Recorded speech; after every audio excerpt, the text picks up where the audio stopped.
네, 안녕하세요. 아동 공동생활가정 회계 및 행정 가이드북을 이번에 강의할 행복한 공동생활가정의 시설장 전사무엘입니다. 네, 반갑고요. 네, 우선 뒤에 PPT를 중점으로 저희가 강의를 할 건데요. 네, 목차를 저희는 보시겠죠? 목차에 보시면 설립, 필수 교육, 점검, 모험, 각종 일지, 예산서, 그다음에 회계, 수입, 지출, 결의서, 4대 보험 이런 되게 세부적인 것들, 회계와 행정을 섞어서 저희가 강의를 할 건데 이 부분들을 잘 봐주시면 좋겠고요. 보시면 5건의 제가 가이드북을 올려놨어요. 2020년 평가지표, 그 다음에 회계 및 행정, 그 다음에 사회복지 실습에 관한, 그 다음에 지원서 및 제안서, 그리고 모든 문서들을 모아놓은 문서 가이드북. 이 5건의 책을 봐주시면서 강의를 진행하시면 되고요. 오늘 교육을 진행하시면 되고요. 이런 것들이 다 연동되어 있다고 제가 말씀을 드립니다. 그래서 이런 것들을 참고해 주셨으면 좋겠고요. 또한 저희 공동생활 가정에 관련된 문서를 좀 설명드릴 수밖에 없어요. 제가 임의로 가져온 문서가 아니고 공식적인 문서를 제가 짜집기를 하거나 이렇게 편집을 해서 만든 거다라고 말씀드리는데, 아동 분야 사업 안내가 있는데 그 1, 2, 3권 중에 저희는 2권에 포함되어 있겠죠. 그리고 1권이나 3권 내에서도 우리한테 필요한 내용들이 있어요. 그래서 1, 2, 3권 모두를 여러분들이 체크를 하셔야 된다고 말씀드리고, 사회복지시설 관리 안내가 있어요. 여기 굉장히 많은 자료들이 있고요. 또 우리가 회계와 관련된 문서는 뭐냐? 사회복지법인 및 사회복지시설 재무회계 규칙, 이것을 우리는 통달하셔야 된다라고 말씀을 드려요. 그리고 사회복지시설 종사자 급여 가이드라인, 호봉제를 받으시는 지역들이 있잖아요. 그분들은 당연히 가이드라인을 참고할 수밖에 없고요.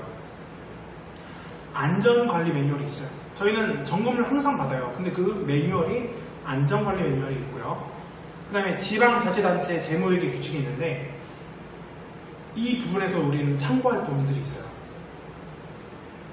그 다음에 행정 업무 운영 편람, 이것은 우리가 글을 쓰거나 공문을 만들 때 항상 사용되는 자료로서 하셔야 되고, 또한 우리가 공무원 여비 규정이 있는데 우리는 여비 규정을 공무원 기준으로 따를 수밖에 없다라고 말씀드리기 때문에 이런 문서가 있다라고 말씀드립니다. 자, 우리에게 중요한 것은, 우리가 그룹 분을 시작했어요. 1월 1일이 됐어요. 그러면 1년에 대한 계획표가 들어가 있어야 돼요. 그래서 1년 동안 해야 될 모든 업무들을 요약적으로 A4 용지 한 장에 담아서 만든 계획표가 있습니다. 자, 뒤에 PPT를 보시면 나 못 읽겠어요, 글씨가 너무 작아요 할 수밖에 없는데, 5대 의무 교육부터 시설교육, 상담, 회의록, 일지, 아동관리, 임금관리 다 들어가 있어요.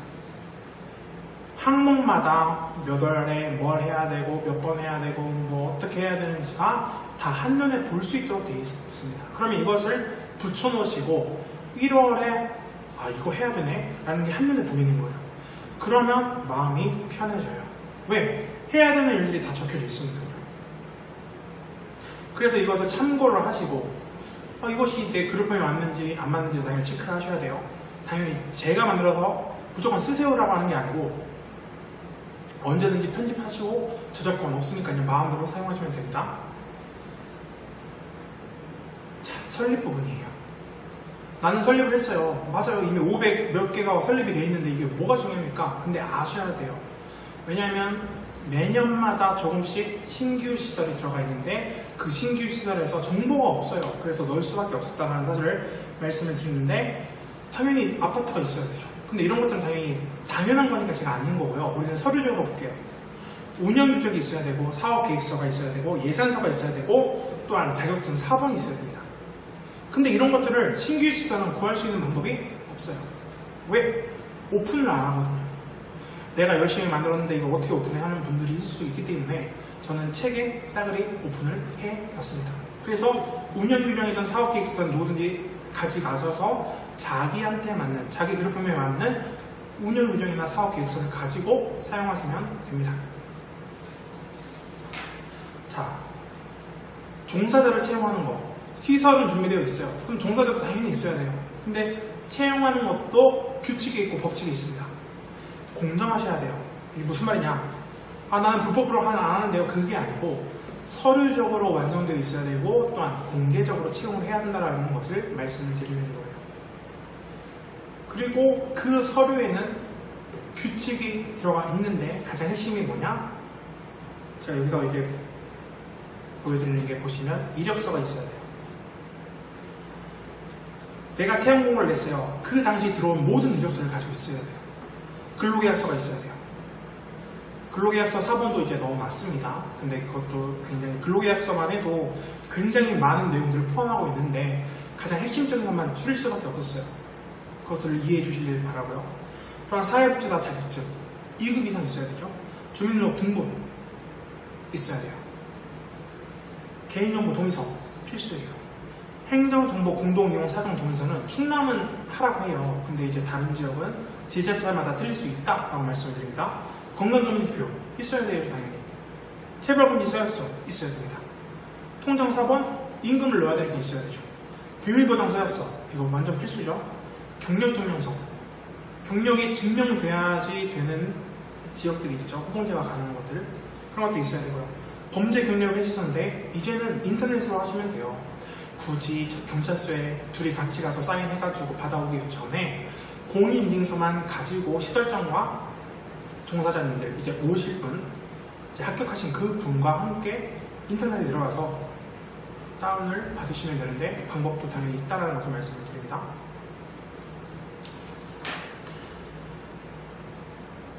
뭐 성범죄, 아동학대 범죄, 일반 범죄 이런 것들을 통합적으로 모아놓은 게 성범죄 및 아동학대 범죄 회신서인데 이것을 다운받으시면 되고 이제 채용 공고 낸 것을 15일 이상 된 것을 2개 이상 캡처본을 만들어 놓으시면 돼요. 당연히 뭐 일반 카페나 복지넷이나 뭐 사회복지 정보 시스템이나 올릴 수 있는 것은 엄청 많죠. 그런 것들에 올린 걸 언제 15일 이상 올린다는 증거.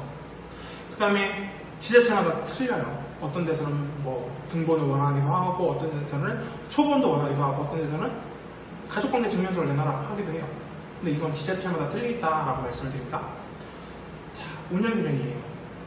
운영규정은 그룹품의 법이에요. 예를 들어 운영규정에 휴가라는 부분이 있다. 한 달에 한 번 휴가를 줘야 된다. 그럼 휴가를 진짜 주셔야 돼요.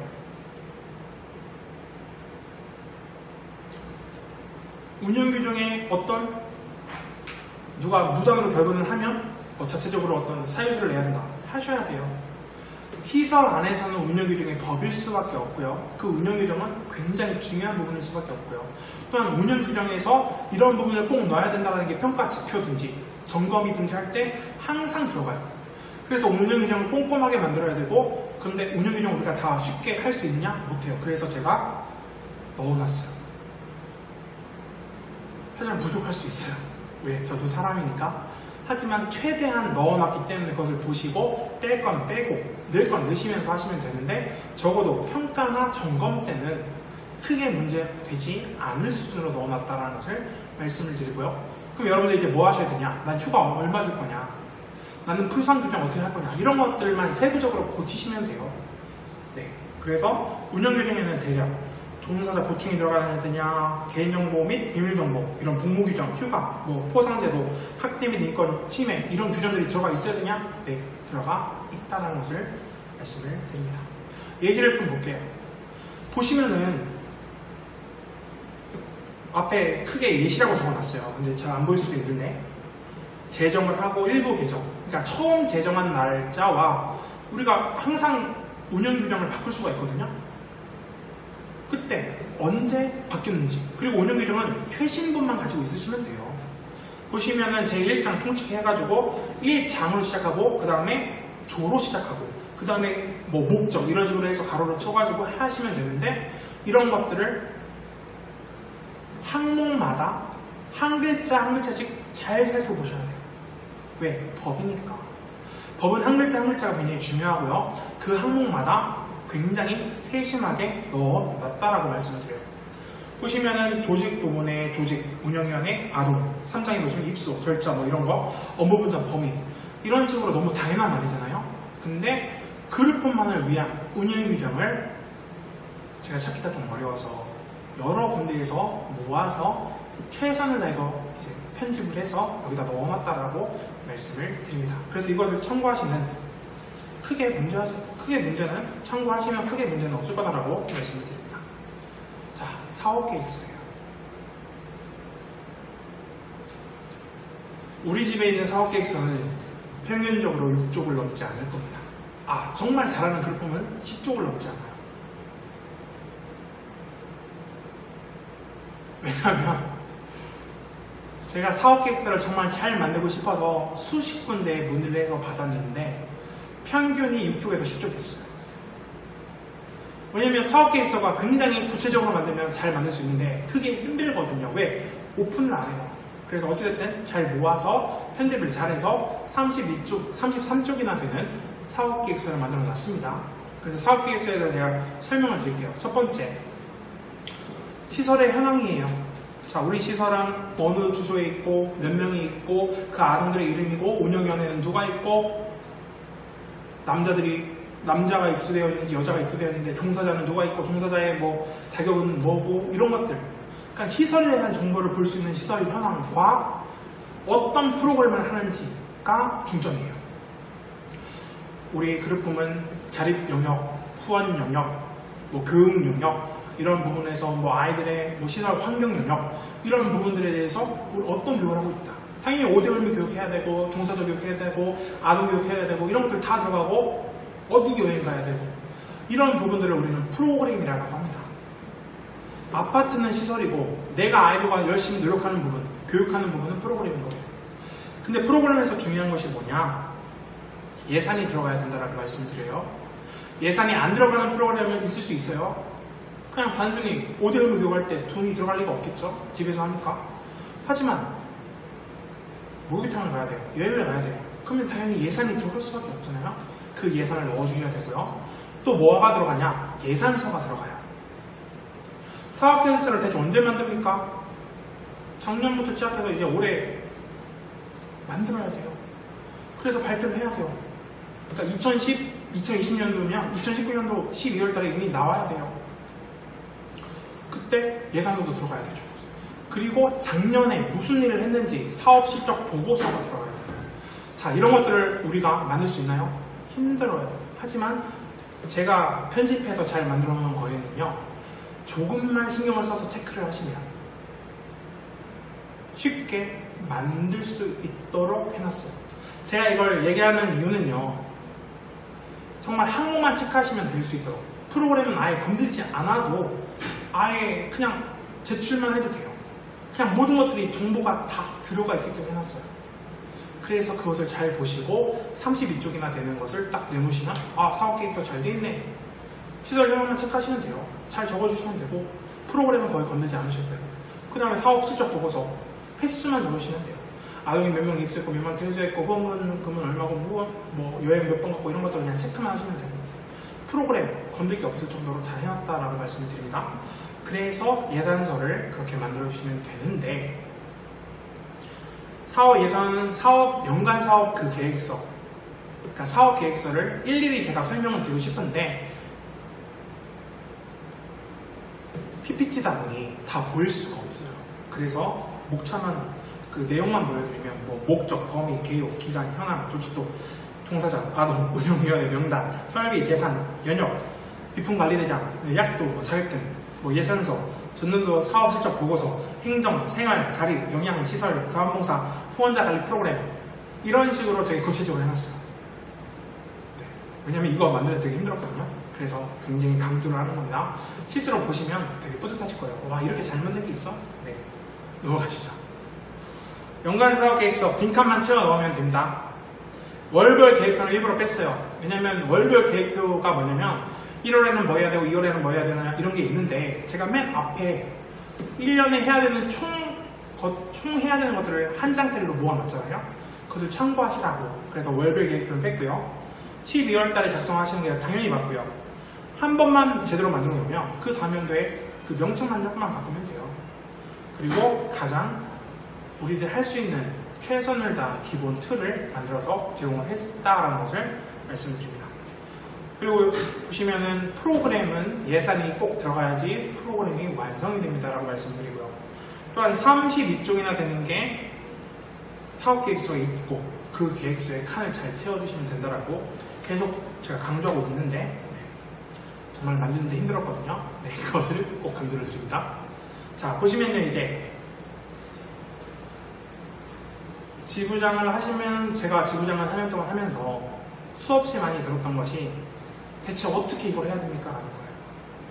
지출계획을 어떻게 만들어야 됩니까? 근데 알려주고 싶은데 다 저희가 컴퓨터를 해야 돼요. 사회복지 정보 시스템을 이용해야 돼요. 근데 사회복지 정보 시스템을 어떻게 키는지부터 모르는 분들이 있는 거예요.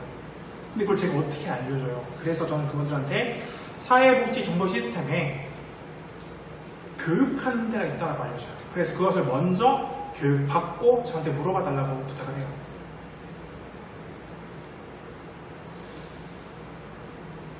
굉장히 많은 일들이 있었어요. 업무 시작을 어떻게 누르는지부터 시작해서 공인인증서가 왜 필요한지도 모르는, 아무튼 넘어갈게요. 그래서 먼저 사회복지 정보 시스템 교육을 받으시면 그 다음부터는 이제 쉽게 우리가 이 일을 할 수가 있다라고 말씀을 드리고, 이것도 우리가 60시간을 들어야 되거든요. 다 그 교육에 포함이 됩니다.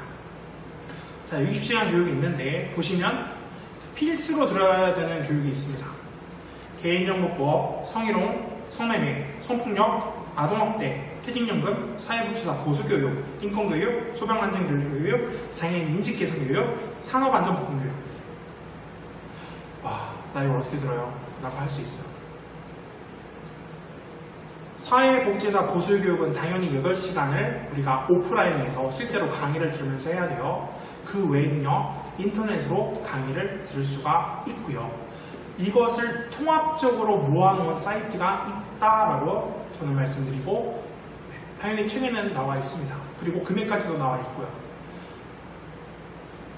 근데 여기서 이제 궁금증이 몇 개 있어요. 장애인 인식교육은 어떻게 하셔야 돼요?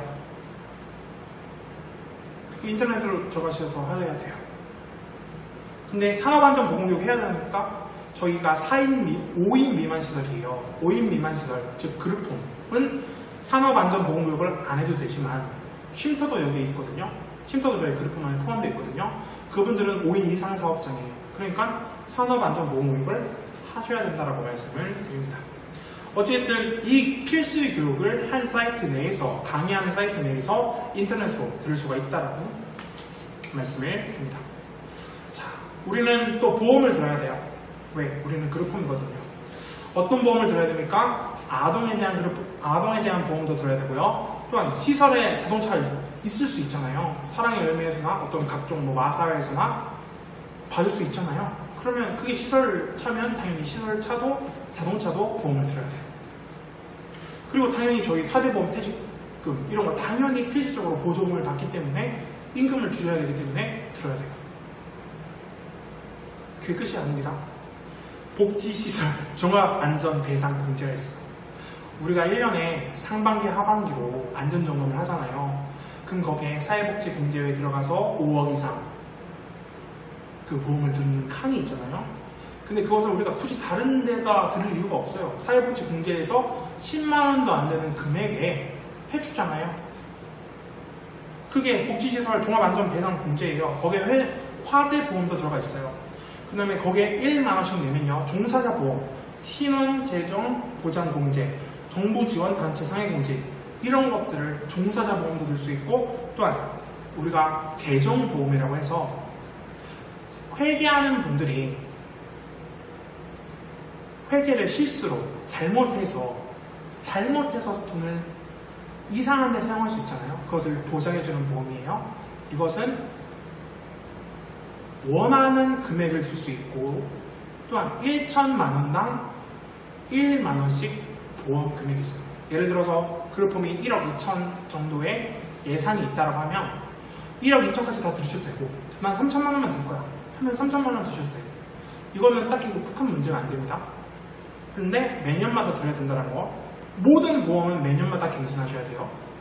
아, 난 아이를 위해서 평생 보장되는 보험을 들어줄 거야. 안 돼요. 네. 아이를 위한 마음은 알지만 안 돼요. 저희는 시설이고, 또한 시설을 정부의 관리하에 있고, 정부에서는 1년마다 소멸심으로 보험을 대주라고 분명히 얘기를 했습니다. 자, 보험에서 끝납니까? 아니요. 점검도 있어요. 전기 점검하셔야 돼요. 가스 점검하셔야 돼요. 소방 점검하셔야 돼요. 와, 전기는 전기시설에 뭐 한국 네, 아무튼 전기를 담당하는 것이 제가 갑자기 기억이 안 나요. 네, 가스 점검. 저희는 중부 도시가스를 하니까 중부 도시가스의 점검을 요청해요. 그러면 한 달에 3만원인가 4만원? 그 정도에서 이제 점검을 나와요. 전기도 한 3, 4만원에서 점검을 나오거든요. 그리고 소방 점검을 해야 되는데, 소방은 소방서에 전화하는 게 아니고 방제업체에 전화를 하시는데, 저희 집은 아마 15만원 정도가 나왔을 거예요. 근데 이것을 매년마다 필수로 해야 된다고 말씀을 드립니다.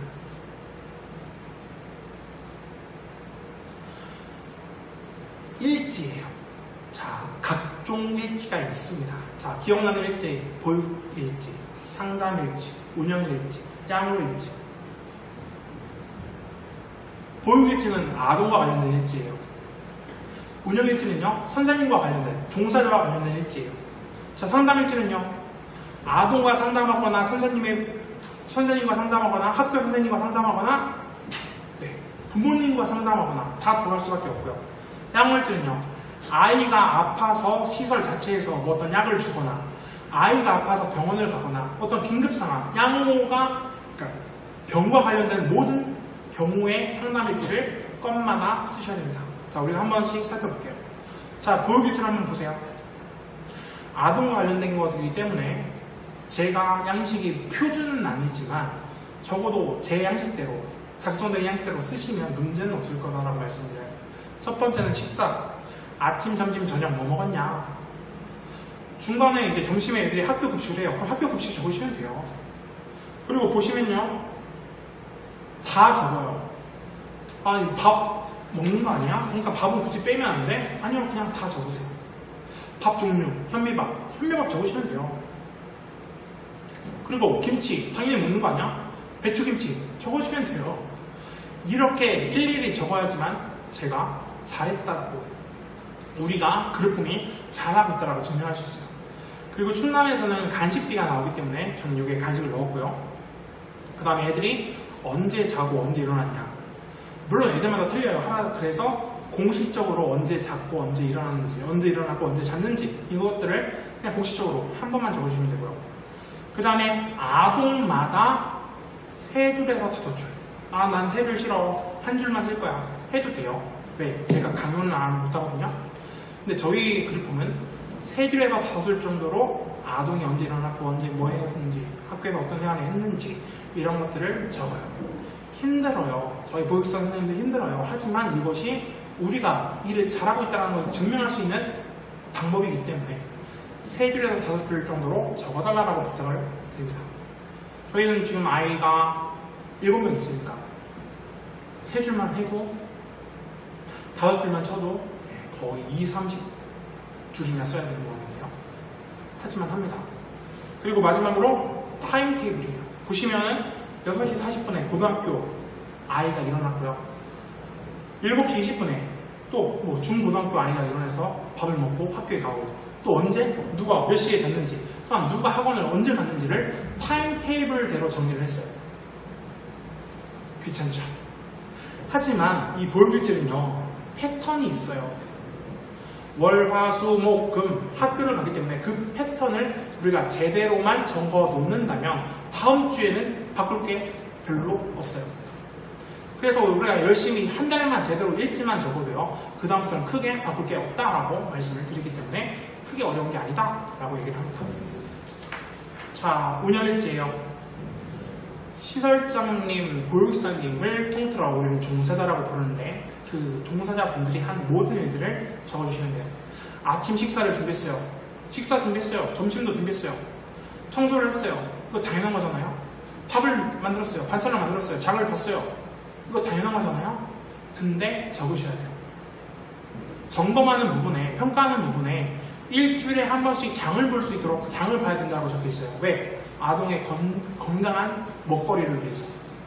근데 우리가 이걸 적어야 돼요. 그래서 일주일에 한 번씩 나는 장을 봤다. 어디에 적어야 되나요? 운영일지에 적어야 돼요. 식사 준비하는 거 당연한 건데 왜 적어야 돼요? 우리가 그걸 해야 되니까, 했어야 되니까.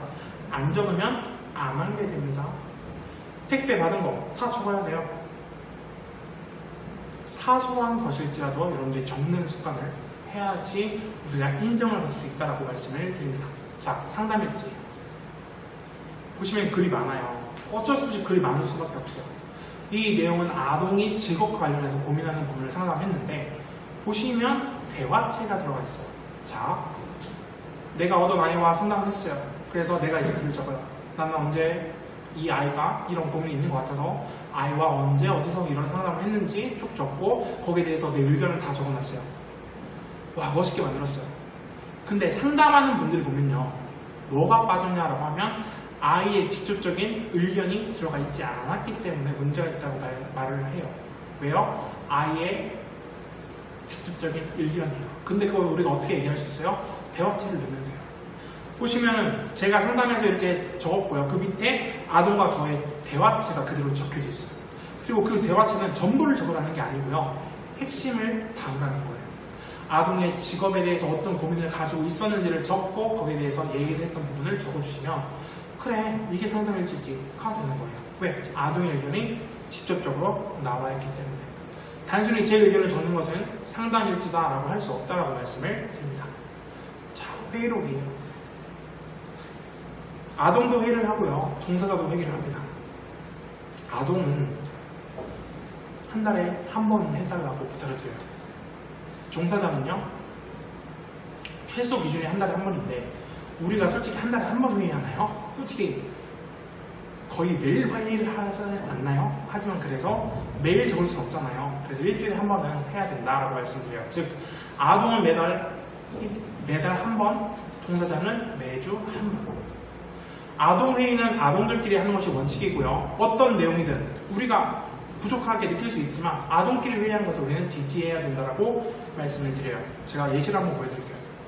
저희 집에서 한 거예요. 자, 회의를 아동끼리 했어요. 전 참여하지 않았어요. 근데 회의 결과가 뭐였냐면 사달래요. 후드티를 사주세요. 니트를 사주세요. 청바지를 사주세요. 흑청 바지를 사주세요. 자, 그 다음에 또 있어요. 뭐 트와이스 앨범을 사주세요. 자, 그 다음에 돼지고기 목살을 사주세요. 삼겹살을 사주세요. 된장찌개를 먹고 싶어요. 아, 이게 무슨 회의예요? 근데 적었어요. 근데 지금은 회의 이렇게 안 해요. 애들이 스스로 발전해서 안건을 지들이 딱 내고 그것을 본인들끼리 토의하고 그리고 결과를 내서 우리한테 줘요. 그러니까 아동한테 맡겨놓으면 아이들도 발전한다는 것을 말씀드리기 위해서 제가 이 말을 하는 거고요. 아동의 회행을 있는 그대로 적고 거기에 당연히 사인이 들어가고 당연히 사진도 찍어주시면 좋겠어요. 네. 또 아동회의만 끝나는 것이 아니고 종사자 회의합니다. 종사자는 단순하죠. 어떤 안건이 있고 거기에 대해서 결과만 있으면 돼요. 1월 봉사자가 너무 많았습니다. 그래서 봉사자 수를 줄이겠습니다. 이런 문제. 아동이 뭐 어떤 일을 했습니다. 그래서 이런 걸 해주기로 하겠습니다. 아동이 너무 뭐 놀이동산에 가고 싶어 합니다. 그래서 우리 다음 주에 가기로 결정했습니다. 이런 식으로 단순하지만 명확하게 적어주시면 됩니다. 예산서예요.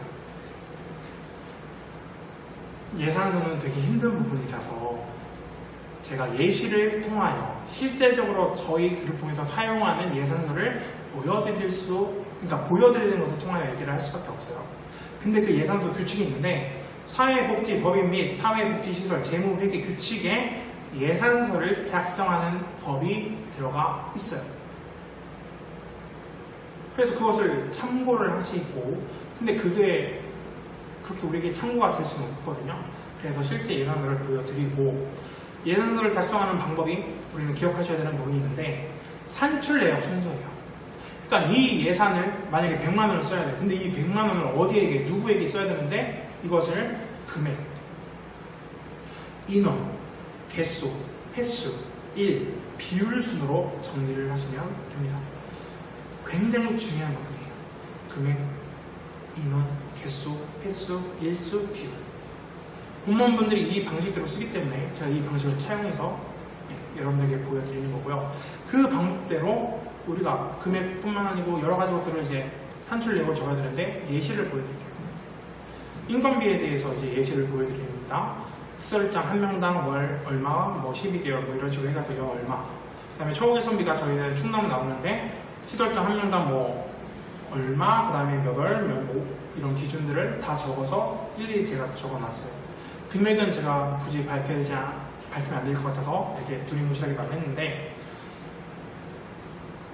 모든 예산서에는 이런 방식을 그대로 차용하시면 된다라고 말씀드립니다.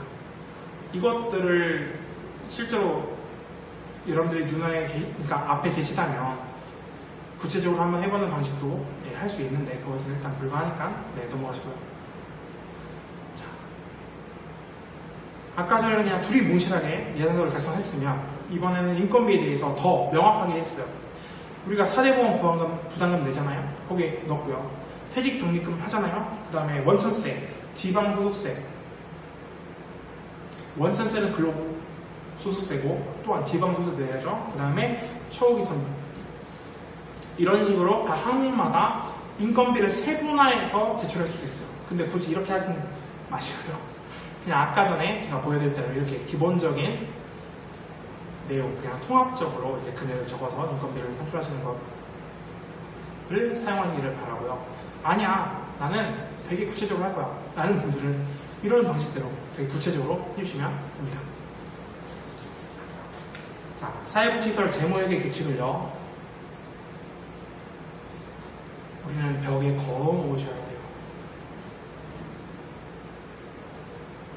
이게 회계하는 분들은 반드시 알고 있어야 되는 내용인데 우리가 다 기억할 수 없으니 내가 컴퓨터에 입력할 때마다 걸어 놓으면 아 맞아 이거야 라고 할 수 있기 때문에 걸어 놓으셔야 돼요. 만약에 내가 지금 컴퓨터를 쓰고 있는데 아 이게 없다 하면 문제인 거죠. 걸어 놓으시고 복사해 놓으시고 인쇄해 놓으시고 스캔해 놓으시고 커팅해 놓으셔서 꼭 갖고 계셔야 됩니다. 자, 여기서 핵심은 뭐냐? 관 항목이고 그 세부에 대해서 내용이 적혀져 있습니다. 자, 좀만 더 구체적으로 볼게요. 시설회계 세출 예산 과목 부분에 보시면 관 항목이 있는데 관은 뭐냐? 이 돈의 출처의 가장 근본적인 출처예요. 가장 핵심적인 출처예요. 여기서는 사무비예요. 그 다음에 항은 뭐냐? 두 번째 출처예요. 그러니까 돈을 크게 나누고 더 세분화 나누고 더 세분화 나누는 게 방식인데 관, 항, 목이라는 어무로서 사용한다라고 말씀을 드려요. 사무비, 인건비, 급여. 자, 우리가 급여를 적어야 되는데 급여를 인터넷에 컴퓨터에 적어야 되는데 그것이 관 항목이 뭐냐? 사무비, 인건비, 급여예요. 이것을 여러분들 외울 수 있나요? 못 외워요. 그래서 걸어 놓으셔야 되고 붙여 놓으셔야 돼요. 물론 인터넷에서는 컴퓨터에서는 잘 찾기만 하면 할 수 있지만 우리가 사람이다 보니 실수할 수 있다 보니 명확하지 않을 수 있다 보니 꼭 걸어 놓으셔야 된다고 말씀드립니다. 자, 보세요. 관, 항, 목, 세목. 내가 회계를 좀 하는 분들은요 이 세목이라는 단어를 기억하실 수 있다라고 저는 말씀드려요. 그리고 당연히 세목이 꼭 필요하다라고 말씀드려요. 무슨 말이냐? 관, 항, 목이 있고 그 목, 그것을 또 분류해서 세목까지 넣어요. 이게 기본이에요. 근데 목은 보통 세목과 동일하게 쓸 수 있기 때문에 제가 굳이 말씀을 안 드린 건데 여기서는 좀 더 구체적으로 말씀을 드리는 겁니다. 더 말씀을 드릴게요. 관, 항, 목, 세목 추가하기. 자, 충남도청에서는 처우개선비를 줍니다. 이것들을 관, 항, 목 한번 넣어볼게요. 관, 보조금 수입. 항, 보조금 수입. 목, 시군구 보조금. 세목, 처우개선비. 이런 것들을 여러분이 찾을 수 있어야 된다고 말씀드려요. 그리고 이게 예산을 만들 때 또한 우리가 관 항목을 설정할 때 어느 부분에서 어디를 넣어서 들어가야 되는지를 여러분들이 계속 연습하셔야 돼요. 근데 이것을 표가 있으니 그 표를 보시고 쉽게 찾아가실 수 있다고 말씀드리는데 핵심이 초기 세팅을 잘 하셔야 됩니다. 왜냐면요 정말 수없이 많은 분들이 초기 세팅을 잘못했다라고 하는 분들이 있었어요. 근데 이것을 수정이 불가능해요. 사회복지 정보 시스템에서 여러분들이 2010년도에 만약에 초기 세팅을 했어요. 근데 시간이 지났어요. 근데 이게 초기화가 불가능해요. 그러다 보니 잘못 세팅된 값을 계속 사용할 수밖에 없게끔 되어 있어요. 그래서 초기 세팅을 굉장히 잘해야 된다라고 말씀을 드립니다. 수정이 불가능하니까 제가 어쩔 수 없다고 말씀을 드려요. 자, 관항목, 세목과 수입 지출 결의서예요. 수입은 돈이 들어오는 거고 지출은 돈이 나가는 거겠죠. 그리고 세입은 돈이 들어오는 거예요. 즉 수입과 세입은 동일하다라고 생각하시면 돼요. 물론 의미는 틀린데 그 각각의 항목에 대한 비교는 있는데 그냥 우리는 같다라고 생각하시면 되고 세출과 지출 또한 같다라고 보시면 돼요. 자, 세입하는 그 과목이 정확하게 따로 있고요. 세출에 대한 과목이 따로 있습니다. 보세요. 예를 들어서 운전면허 취득비를 저희가 돈을 받았어요. 그러면 보조금 수입, 기타 보조금, 그 다음에 운전면허 취득비예요. 관항목, 세목이 세입 과목에 대해서만 따로 있어요. 그리고 지출비를 한번 볼게요. 제가 이건 퇴직금에 대한 관항목인데 사무비, 인건비, 퇴직금 및 퇴직독립금, 그 다음에 퇴직금 및 퇴직독립금 이런 식으로 되어 있어요. 즉 우리가 헷갈리는 게 뭐냐면 내가 세입에서 보조금으로 받았어. 근데 여기는 보조금이라는 단어가 없어. 세출에서는. 그러면 우리가 헷갈려요. 근데 애초에 내가 보조금이라는 단어를 관항목을 통해 받을지라도 세출에서는 틀리게 나올 거야. 뭐 인건비, 사무비 이런 식으로 나올 거야 라는 걸 알고 있으면 헷갈리지 않아요. 그리고 그게 표가 있기 때문에 항목표가 있기 때문에 그것을 보시면 더 정확하다고 말씀드립니다. 그리고 저희는 사회복지 정보 시스템을 이용해야 되기 때문에 사업 코드를 만드셔야 돼요. 이게 무슨 말이냐? 퇴직금은 퇴직금에 대한 사업 코드, 급여에 대한 사업 코드. 내가 만약 후원 활동을 하고 후원 사업을 하고 있다. 후원 사업에 대한 급여 코드, 죄송해요. 사업 코드. 여러 가지 코드들을, 사업 코드들을 만드셔야 돼요. 충남을 이제 얘기하면 충남에는 뭐 안경 구입비가 있습니다, 간식비가 있습니다. 이런 것들을 저희는 다 세분화시켜서 사업 코드를 만들어요. 그리고 당연히 그 사업 코드를 사용하기 때문에 결산이나 이런 세입이나 이런 예산이나 이런 것들을 만들기가 쉽다라는 것을 말씀을 드립니다. 넘기시면 지출결의서, 수입결의서 양식이 있는데 그 양식에 대해서 제가 설명을 드리려고 하는 거예요. 근데 이거는 보시면은 수입원이 있고요. 그 수입원은 당연히 저희 그룹폼 이름을 적고 그 밑에 희설장 이름을 적겠죠. 근데 나는 그룹폼 이름만 적을까 하셔도 돼요. 왜냐면 그 뒤에 작성자가 있거든요.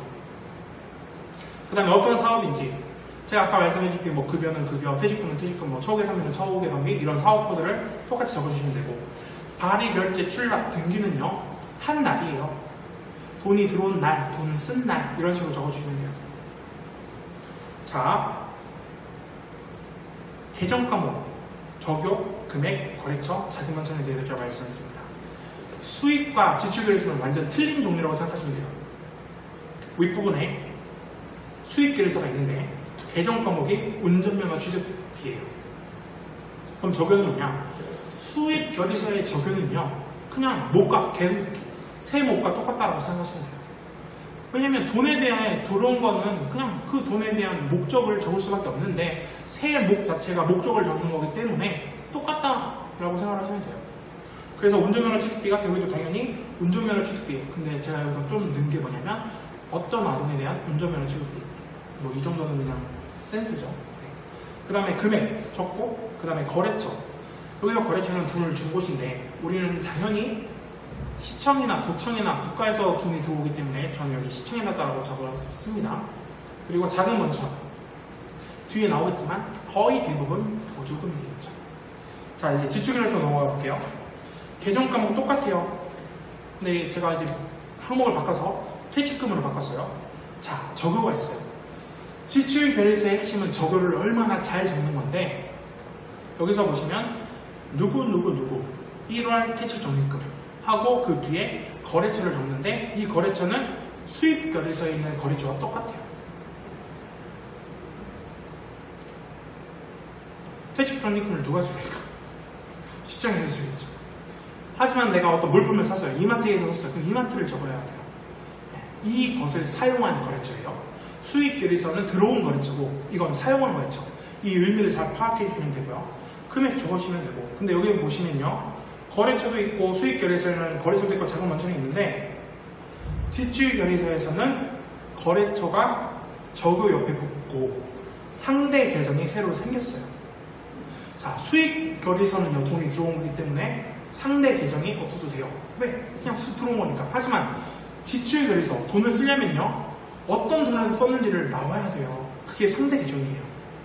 이것도 여러분들 표가 있어요. 그 표를 당연히 다운받아 놓으시고 붙여 놓으셔야 돼요.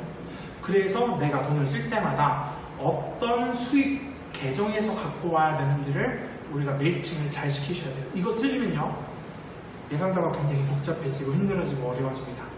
제가 많이 실수를 해봤기 때문에 이걸 굉장히 강력하게 말씀드려요. 상대 계정을 똑바로 연결을 시켜야 된다라고 말씀드립니다. 자, 지출결의서예요. 가장 기본이 지출결의서를 작성할 때 기본이 영수증일 수밖에 없어요. 자, 영수증에 뭐가 들어가죠? 일단 언제 거래 기록이 언제 됐는지 일시가 있어요. 그리고요, 거래처가 있어요. 내가 아무튼 이마트에서 샀어요.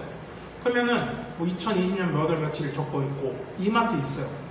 그리고 그 물품 가격이 당연히 있어요. 이거는 어느 영수증에는 있어요. 그리고 물품명이 있습니다. 자, 근데 어떤 데서는 물품명이 없는 게 있어요. 제가 이제 다음에 이제 예시를 보면서 말씀드릴 거고, 그 다음에 제가 여기서 말씀드린 게 혜택 받는 당사자를 좀 적어주셨으면 좋겠다라고 말씀드려요.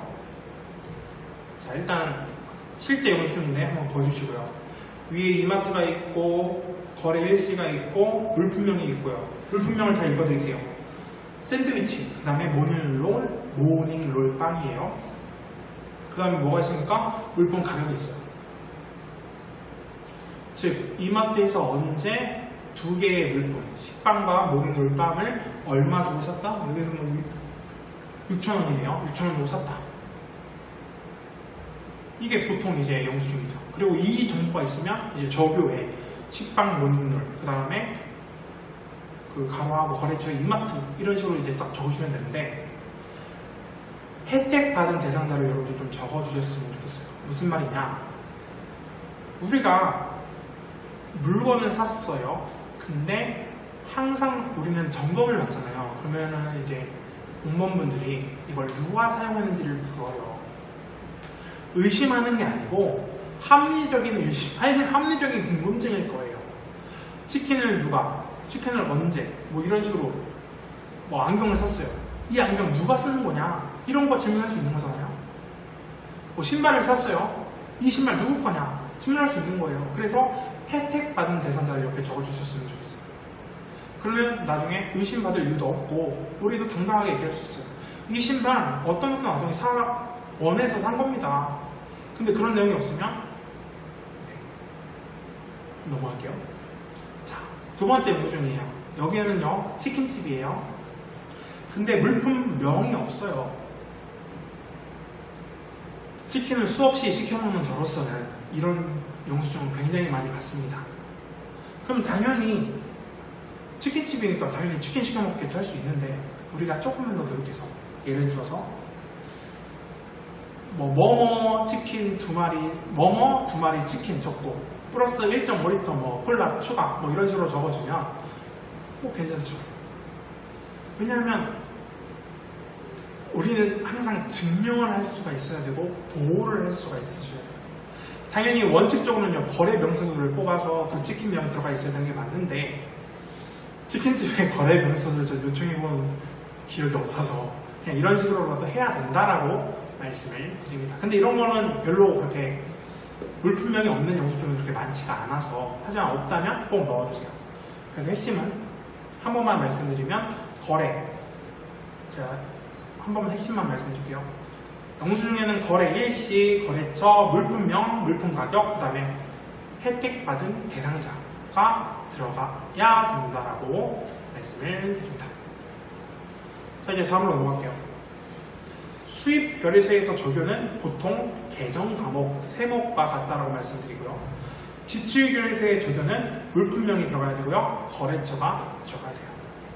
즉 서로 틀리다.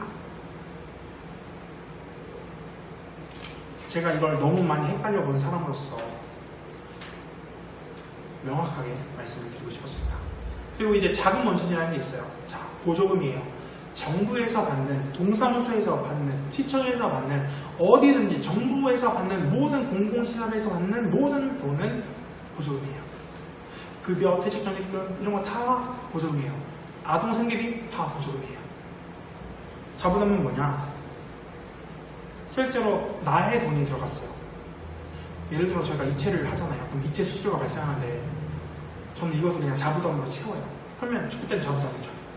후원금은 뭐냐? 후원금은 후원을 받은 거를 후원금이고, 후원금이랑 물품을 살 수 있잖아요. 그러면 그때 후원금을 줘야 돼요.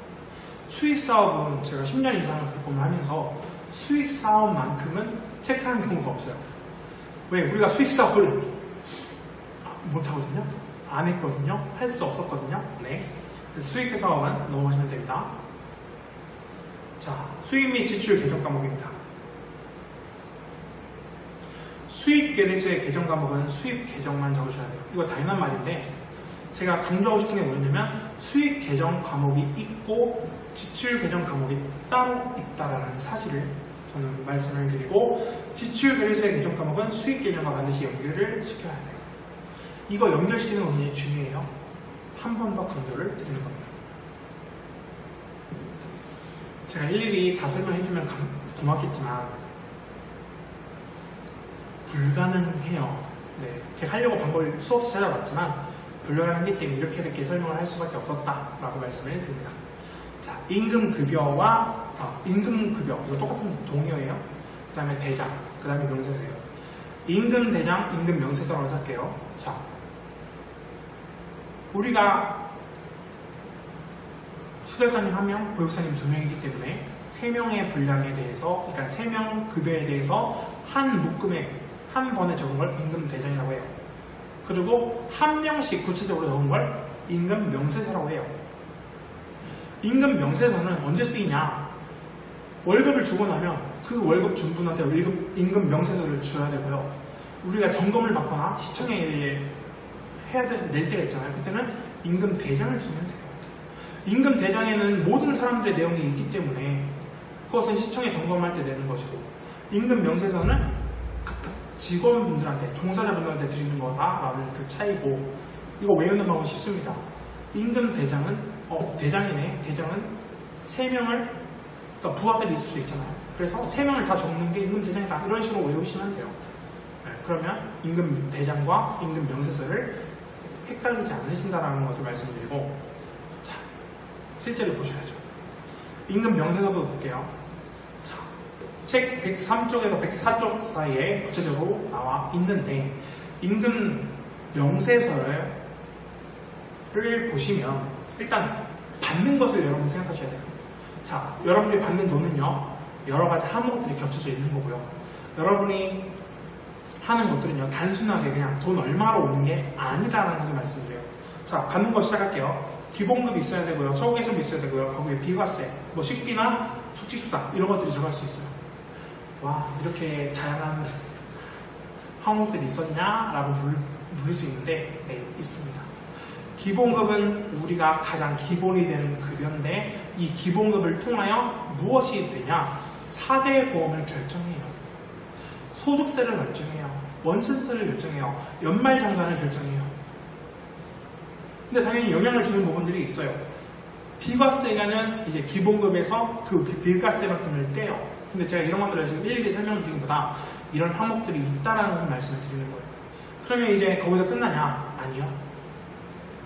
모든 임금 합친 것을 이제 공제를 또 해야 돼요. 보험 내야 돼요. 세금인데 내야 돼요. 자, 보험도요. 4대 보험, 5대 보험, 사회보험 이런 명칭이 있어요. 건강보험을 2개로 나눌 수 있어요. 건강보험, 그 다음에 장기 요양 건강보험. 그러면 이제 5대 보험, 4대 보험 이렇게 나눠지는 거예요. 이런 식으로 해가지고 건강보험, 장기요양보험, 고용보험, 산재보험, 국민연금 이걸 내야 되고요. 원천세, 근로소득세 또한 지방소득세가 있고요. 또한 퇴직정립금도 따로 해야 돼요. 근데 이것은 공제에 또 안 들어가요. 와, 너무 복잡해요 라고 할 수 있는데 당연히 복잡할 수밖에 없고요. 하지만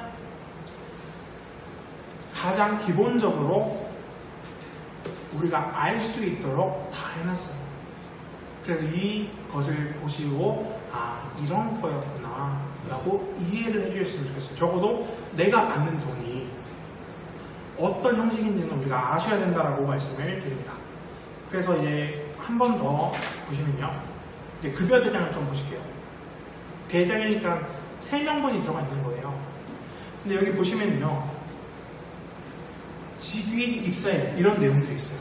왜냐하면 점검받을 때 이런 항목들을 넣어놓으라고 해요. 평가받을 때 이런 항목들을 넣어놓으라고 해요. 그래서 넣는 거예요. 그리고 과세, 비과세 이런 게 있어요. 세전, 세후 이런 게 있어요.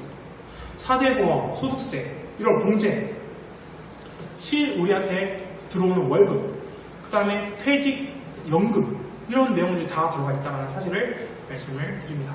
이것들을 한 개 하나씩 보시면서 이 단어의 의미를 우리가 찾아보셔야 되고, 실제로 내가 얼마의 기본급을 가지고 있고 비과세는 얼마고 또한 과세는 얼마고 4대 보험은 내가 얼마나 느는지를 여러분들이 익힐 수가 있으셔야 돼요. 근데 이건 완성본이기 때문에 완성본이 있으니까 여러분들이 찾아가셔서 그것들을 차차차 이해하시면 되기 때문에 제가 말씀을 드립니다. 자, 좀 더 구체적으로 좀 설명을 드릴게요. 자, 우리한테 돈을 와요. 근데 이것이 기본급, 비과세, 기타 보조금 등이 있어요. 저는 도저히 모르겠어요. 할 수 있어요. 저도 이 책을 쓰면서 이것으로 이해가 될까? 라고 많은 고민을 했는데, 제가 드릴 수 있는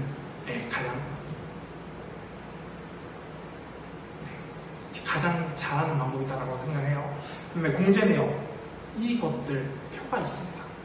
그리고 계산하는 방법 제가 뒤에 알려드릴 거예요. 이것들을 봐주시면 되고요. 또한 공제 미포함되는 거, 자, 핵심이 뭐냐? 퇴직 적립금은 공제 미포함이에요. 이거 모르는 분 되게 많아요. 그래서 잘못된 임금 명세서를 가지고 있는 분들이 꽤 많아요. 그리고 그 분들이 어디에서 걸리냐? 퇴직 적립금이에요.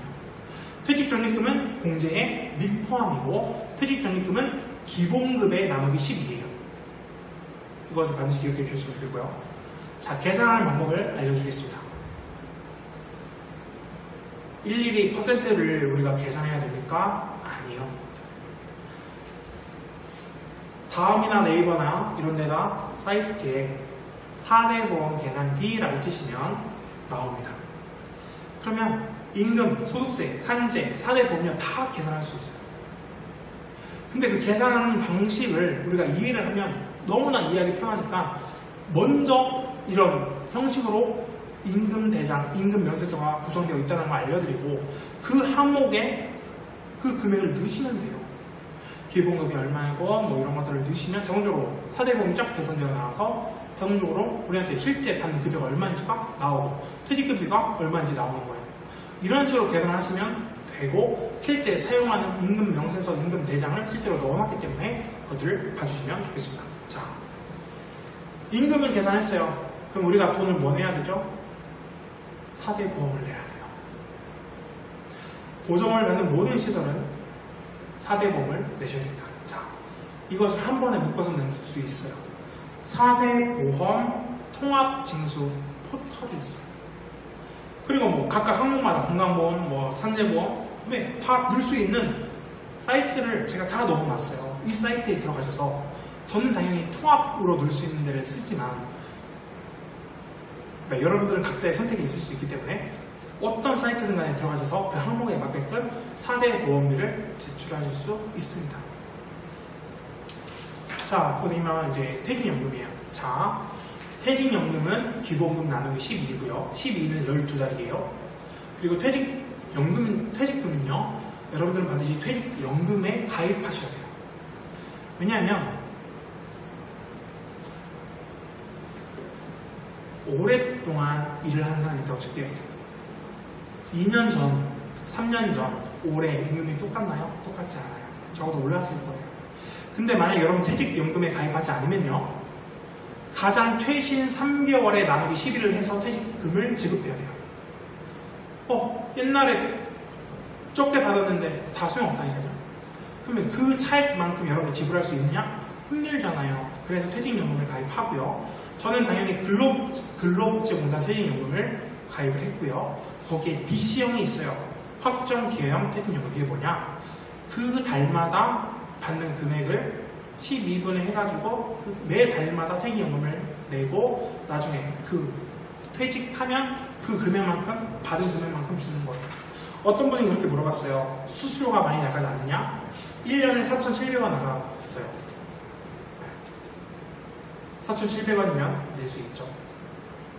어떤 분이 저에게 그거 10만원씩 내는 거 아니에요? 라고 하는데 네, 4,700원 제 실제로 2019년도에 수수료가 그만큼 냈다라고 말씀을 드립니다.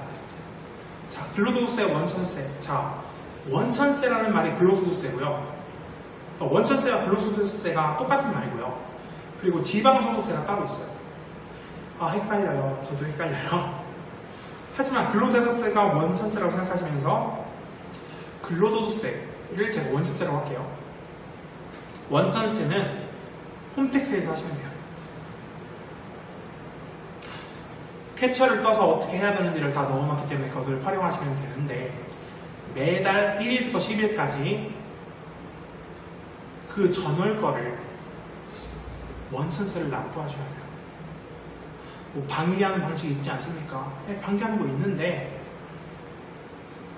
저는 매달마다 납부를 하기 때문에 그냥 그 방법 알려드리는 거고, 그 다음에 그 원천세의 또 10%를 만약에 제가 24,000원 했어요. 그러면 2,400원을 위텍스라는 곳에서 아니면 은행을 통해서 납부를 하시면 돼요. 당연히 이 파는 방법도 캡처본을 통하여 당연히 넣어놨기 때문에 활용하시면 됩니다. 아니면 블로그에 원천세 내는 법, 지방소득세 내는 법 치시면 굉장히 많은 사이트들이 있기 때문에, 블로그가 있기 때문에 그것을 활용하시면 되고요. 자, 보조금입니다.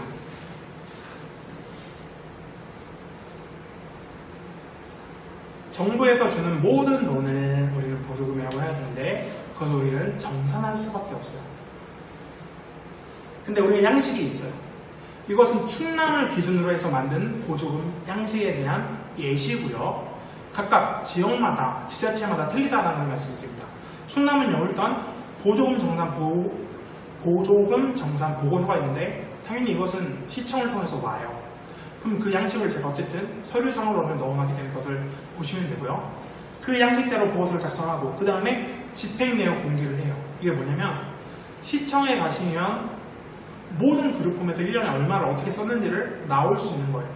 즉 정보 공개 청구를 안 해도 그냥 그 그룹폼 정보 공개 집행 내역 공개 그 사이트에 들어가시면 시청 안에 있습니다. 거기서 누구든지 다운받을 수 있도록, 그래서 그걸 우리가 적고 그것을 알려드리는 거죠. 그 다음에 사업자 집행 내역고, 그 다음에 개인정보 수집 및 이용 동서. 이것은 어디를 가든지 뭐 여행을 가든 무엇을 하든 이제 무조건 개인정보 동서 받아야겠죠. 그 다음에 통장사본, 총계정 원장. 이것은 사회복지 정보 시스템에서 다운받을 수 있습니다. 그 다음에 수입 및 지출 결의서. 이거 해가지고 다 만들어야 돼요. 힘들어요. 하지만 꾸준히 준비를 해놓는다면, 수입과 지출 결의서만 잘 작성해놓는다면 굳이 이게 힘들지 않습니다. 저는 일주일이면 1년 정산을 다 할 수 있다고 말씀을 드려요.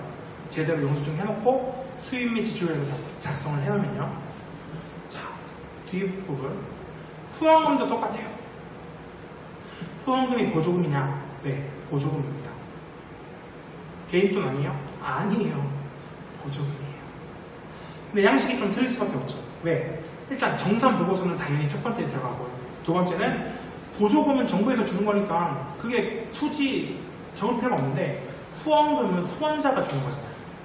후원자가 한 명도 아니잖아요. 2명, 3명 더 많을 수 있잖아요. 그리고 금액마다 다 틀려요. 그래서 후원자의 현황과 후원자가 얼마나 줬는지에 대한 수입 명세서가 있어요. 그리고 그 다음에는 우리가 후원금을 1년에 한 번씩 발급 명세서, 즉 기부금 명세서를 할 수 있도록 명세서를 제출하잖아요. 그것도 첨부를 해야 돼요. 그것도 법입니다. 그 다음에 통장사본, 당연히 통장사본 필수죠. 그리고 후원금 총계정원장, 이거 총계정원장도 한눈에 볼 수 있는 거잖아요. 그래서 당연히 있어야 돼요. 그 뒤에 수입 및 지출 결의서, 후원금 수익 결의서, 후원금 지출 결의서를 붙여 놓으셔야 되고, 지출 결의서 뒤에는 당연히 영수증이 있어야 되죠. 영수증을 이제 하는 방법을 저는 스캔을 써라고 말씀드려요. 왜냐면 스캔은 없어지지 않거든요. 그래서 저는 모든 영수증을 스캔화한다라고 말씀드리고 여러분들도 그 방법을 적극적으로 추천을 드립니다. 자, 앞에서는 설명이 있었는 내용들은 그냥 간단하게 순서를 적어놨습니다. 이렇게 좀 깔끔해 보이죠? 그래서 굳이 이것을 해야 된다는 게 아니고 충남에서는 이런 식으로 하고 있다라고 말씀을 드립니다. 자, 운영비예요. 여기에는 정말 많은 말들이 많죠. 실제로 제가 직장생활 하면서 이 질문을 가장 많이 받았습니다. 운영비 어떻게 사용해요? 제가 택배를 보냈어요. 이거 운영비에 들어가나요? 운영비 어디에 들어가나요? 제가 공공요금을 사용했어요. 전기료를 사용했어요. 이거 운영비에 들어가나요? 와, 그 질문을 수없이 받았어요. 자, 그 질문에 대한 답변을 지금부터 드리겠습니다. 사회복지시설 재무회계 규칙에 들어가시면요. 관 항목이 있는데 관은 사무비, 항은 운영비, 목은 여비, 수용비 및 수수료, 공공요금 등이라고 적혀있고요. 좀 더 구체적으로 넘어가시면 여비, 수용료 및 수수료, 공공요금, 제세공과금, 차량비, 기타, 운영비로 적혀있어요. 책에는 163쪽, 167쪽에 있습니다. 그러면 여비가 뭐냐, 수수료가 뭐냐 이런 것들을 우리가 궁금하잖아요. 그래서 또 말씀을 드려요. 여비는 시설 직원의 국내외 출장 여비예요. 그럼 제가 거기에 첨부를 해놨어요. 공무원 기준으로 해라. 수용공인 수수료가 뭐냐? 사무용품비, 인쇄비, 직기구입비, 도서구입비, 공고료, 수수료, 등기료, 운송비, 통행료 및 주차료. 자, 주차료가 수용비 및 수수료에 들어갑니다. 포장비, 박스비도 할 수 있습니다. 공공요금 당연히 가능해요. 제세공과금 뭐냐? 차량비 뭐냐? 기타 운영비. 이 부분만 우리가 제대로 이해하고 있어도 저한테 그런 질문 안 하겠죠.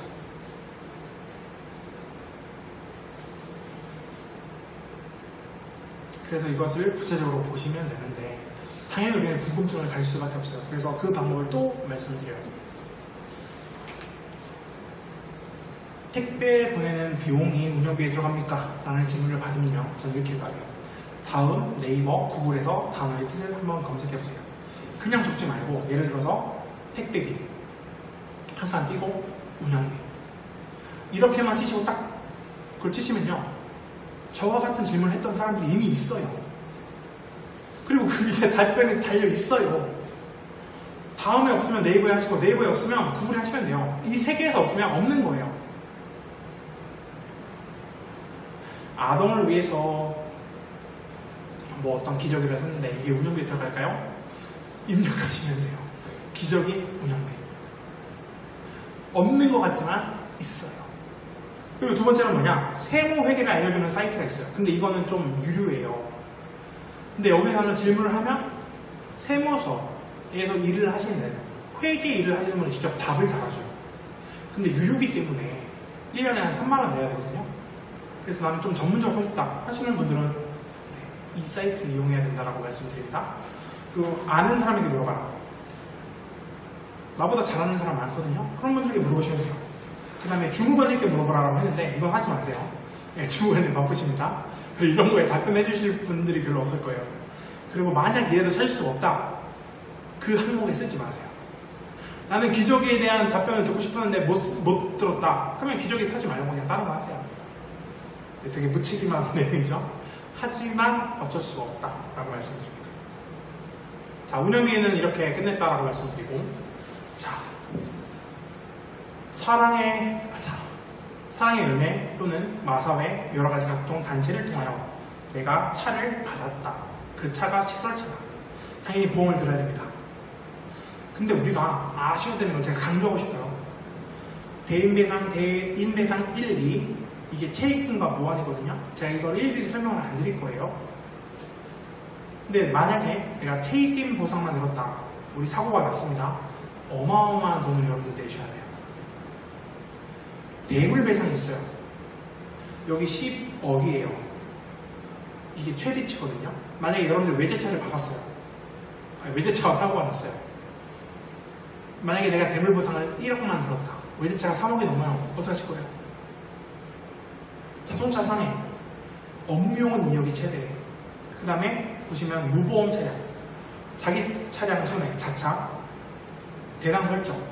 저는 대상 설정을 아무나라고 해요. 왜? 나만 운전하지 안 할 수 있으니까. 그 다음에 긴급수송 서비스. 이것도 킬로수대로 계산해요. 근데 저는 가장 많은 킬로수로 가입을 해요. 지금 무슨 말이냐? 우리가 보험은요, 가장 나쁜 환경을 대비하는 거잖아요. 그래서 무조건 최대로 들어라. 근데 그 금액이 10만원 차이밖에 안 돼요. 10만원을 아껴서 몇 억 낼 수 있는 거라니까요. 그러니까 그렇게 하지 마시고 무조건 최선을 다해서 최고로 들으세요. 억울한 게 아닙니다. 아까운 게 아닙니다. 그 다음에 또 있어요. 특이하게 있어요. 간병지원금, 대리운전 위험 정보, 장애인 전용 특약, 행복 나눔 특약. 여러분들 듣지도 못한 특약들이 있습니다. 인터넷에서 다이렉트로 여러분들이 가입을 하시는데, 왜냐면 인터넷으로 다이렉트로 하는 게 싸거든요.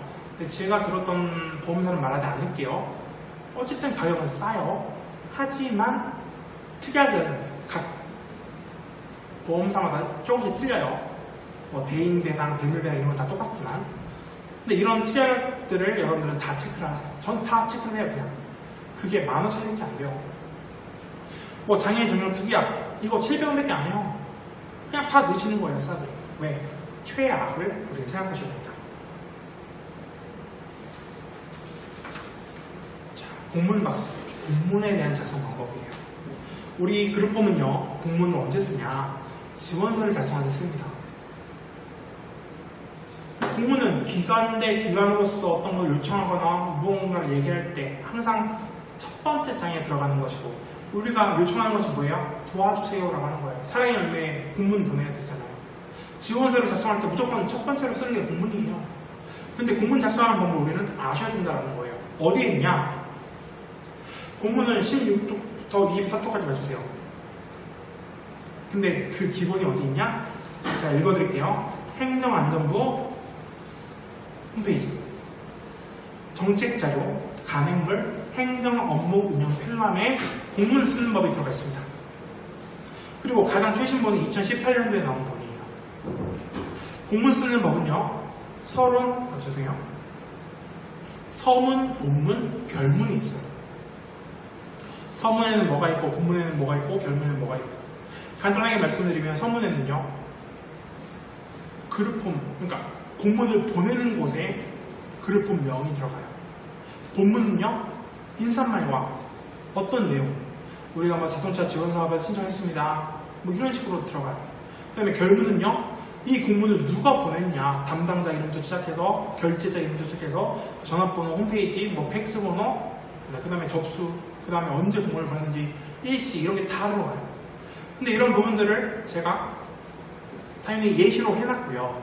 행정 업무 운영 편람에 나와 있는 공문에 대한 그 내용들도 다 넣어놨습니다. 그래서 앞으로는 그것을 보시고 공문 형식에 맞게끔 쓰는 방법들을 잘 체크를 하셔서 적어주셨으면 좋겠어요. 물론 틀릴 수 있습니다. 하지만 큰 틀만 맞으면 작은 거 틀린다 했는데 크게 문제는 되지 않습니다. 자, 아동상해 질병보험이에요. 아동상해보험이에요. 우리 아이들은 일단 기초적으로 기초생활 대상자이기 때문에 의료급여를 받고 있습니다. 그래서 만약에 애가 아파요. 밤에 아파요. 그러면 당연히 응급실을 가요. 응급실은 기본 가면 일반 사람들은 4, 5만 원 먼저 내요. 근데 우리들은 제 경험상 CT까지 찍었는데 불구하고 500원밖에 안 냈어요. 왜? 의료급여가 있으니까. 아, 그러면 보험 들 필요 없는 거 아니야? 라고 할 수 있는데 아동 상해보험을 여러분들 들으셔야 돼요. 필수는 아닙니다. 하지만 충남은요, 아동 한 명당 10만원씩 상해보험을 줄 수 있도록 금액을 줬고요.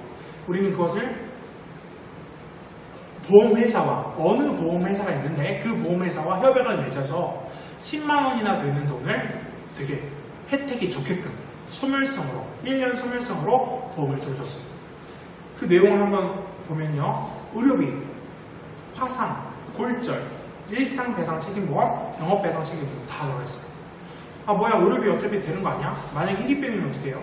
근데 우리는 그게 걱정이 안 돼요. 화상이면 어떻게 해요? 화상을 받으면 15만원을 무조건 받게끔 되어 있어요. 진단서에 화상이라는 단어가 적혀 있습니다. 골절, 1년에 2번은 충남에서는 골절이 나와요. 그럼 얘는 진단서에 골절이 적혀있으면 15만원씩 받는 거예요. 치료를 따로 받고. 그 다음에 일상배상 책임보험. 제가 예를 드릴게요. 실제로 있었던 일인데 애가 돌을 던져요. 왜 던졌는지 묻지 마세요. 그냥 던졌어요. 차가 맞았어요. 그 사람이 화가 나서 고쳐달라고 했어요. 근데 이걸 일상배상 책임보험에서 고쳐줬어요. 일상배상 책임보험의 한도가 2억이고요.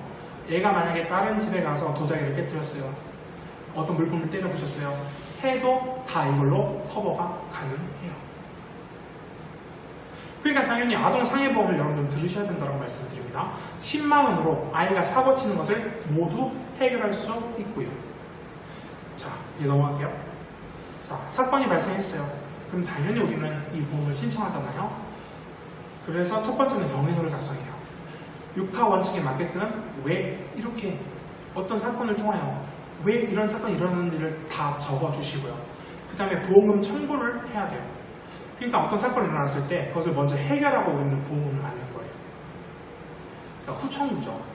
선입금이 아니고 후청구를 할 수밖에 없죠. 그 다음에 병원 진단서가 있어야 돼요. 진단서는 필수입니다. 그 다음에 진료비 영수증이 있어야 돼요. 이것도 병원에서 나오는 진료비 영수증을 첨부하시면 됩니다. 이렇게 하시면 무조건 무사 통과해요. 네. 상해보험을 들어야 된다고 10만원을 사용해서라도 들어야 된다고 말씀을 드립니다.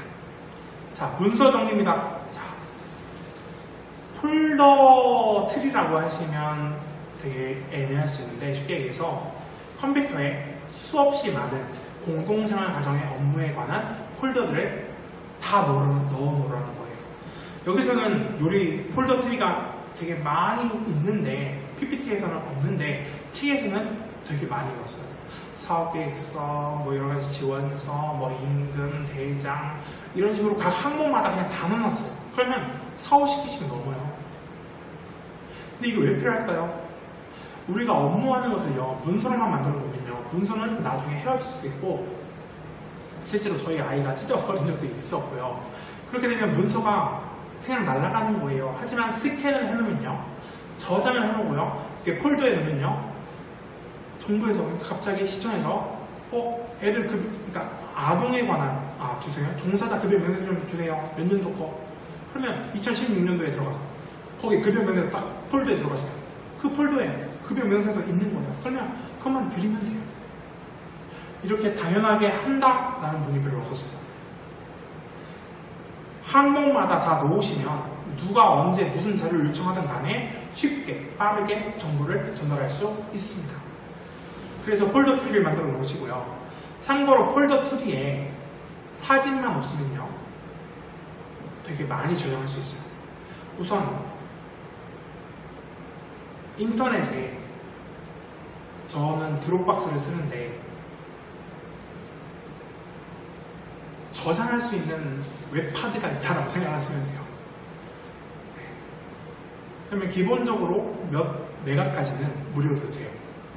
이제 사진을 안 넣으면 무료로 저희가 큰 용량이 필요하지 않기 때문에 네. 웹하드로 저장을 해놓으시고, 왜냐면 저희 컴퓨터 날아갈 수 있잖아요. 그 다음에 저는 다음 프리미엄 메일을 사용해요. 1년에 만 얼마씩 내고. 그러면 무제한이에요. 그러면 어떻게 하냐, 모든 문서들을 전 한 번씩 메일로 보내요. 제 메일로. 그러면 그게 계속 남아있어요. 안 없어져요. 그래서 메일에 함에 그냥 급여 명세서 치면 다 떠요. 그냥 몇 년도 급여 명세서 이런 게 다 떠요. 그래서 웹하드에도 있고 메일에도 있다 보니 제 자료는 없어지는 일이 없겠죠. 그래서 여러분들 그런 방식을 사용해 주셨으면 좋겠어요. 자, 통장입니다. 저희 집은 대략 30개가 있어요. 계속 늘어나고 있어요. 왜? 항목이 생길 때마다 늘어나고 있어요. 급여 통장, 운영비 통장, 뭐 퇴직금 통장, 뭐 애들 안경 구입비 통장, 학원 수강비 통장, 이런 것들이 다 있어요. 한 개씩 다. 그럼 이제 물어보세요. 너무 귀찮지 않습니까? 근데 만약에요, 통합적으로 여러분이 통장을 쓰면요, 나중에 그 금액을 정산할 때 이게 어떤 건지 어떻게 알아요? 그런 문제가 있을 수 있기 때문에 통장마다 만들어 놓으세요. 보조금마다 통장을 만들어 놓으시는 게 당연하다라고 말씀드리고, 그래야지만 나중에 정산할 때 편해요. 왜? 안경 구입비 통장에는 안경 구입비 돈만 들어와 있고 그 돈만 쓰니까 더 이상 다른 게 들어갈 일이 없어요. 얼마나 쉽다라는 것을 말씀드립니다. 30개면 이 정도 돈이고요. 카드가 이 정도예요. 남들이 보는 꽤 놀라요. 하지만 이대로 하셔야 된다고 말씀드립니다. 자, 물건을 저희는 인터넷으로 사요. 그러면 저는 다 알죠. 제가 뭐 어디를 쓰던 인터넷 쇼핑몰을 사용할 때 다 알아요. 비밀번호. 근데 선생님들은 몰라요. 근데 여러분들 선생님들과 업무 연락을 되게 많이 하셔야 되는데 다 적어 놓으시는 게 맞아요. 뭐 어디에서는 아이디가 뭐고 아이디가 비밀번호가 뭡니다 라는 걸 선생님이 다 오픈할 수 있으셔야 되고, 그것을 142쪽, 143쪽에 다 올려놨어요. 예시를. 인터넷 사이트부터 시작해서 각종 사이트, 홈페이지, 뭐 여러가지 것들 다 아이디와 비번을 오픈해 놓으시는 게 낫다라고 말씀을 드립니다. 영수증이죠. 제가 가장 힘든 게 영수증이에요. 제 지갑에도 당연히 영수증이 들어가 있고요. 매번 사용할 때마다 영수증이 있습니다. 우리는 영수증을 무조건 받아야 돼요. 자, 내가 매일매일마다 4개에서 5개가 영수증이 생긴다고 볼게요. 이것을 매일매일마다 스캔을 떠서 매일매일 기초계획서를 만드는 게 당연해요. 하지만 사람이잖아요. 바쁘잖아요. 어렵잖아요. 힘들잖아요. 그럴 때 어떡하냐? 파일첩이 있어요. 여기 보시면 30일 영수증 보관해가지고 1일, 2일, 3일 다 제가 붙여놨어요. 그러면 그 달에 해당되는 1일치 영수증을 넣고 2일치 영수증을 넣고 하시면 돼요. 그럼 나중에 한 달에 적어도 한 번은 우리 지출계획을 해야 되잖아요. 그럼 그때 영수증을 꺼내서 넣어서 지출계획을 만들어 주시면 돼요. 한 달 정도는 우리 지식이, 기억이 남아있고요. 또한 한 달 정도를 가지고는요, 아무리 휘발성을 가진 영수증일지라도 날아가진 않습니다. 그래서 이런 식으로 영수증을 보관하시면 된다. 저 초기에 그냥 한 번에 뭉텅이로 넣었다가 일일이 다 날짜 맞추고 일일이 다 하는 거 있었거든요. 근데 이렇게 하시면 그런 시간, 비용이 다 절약이 된다라고 말씀을 드립니다.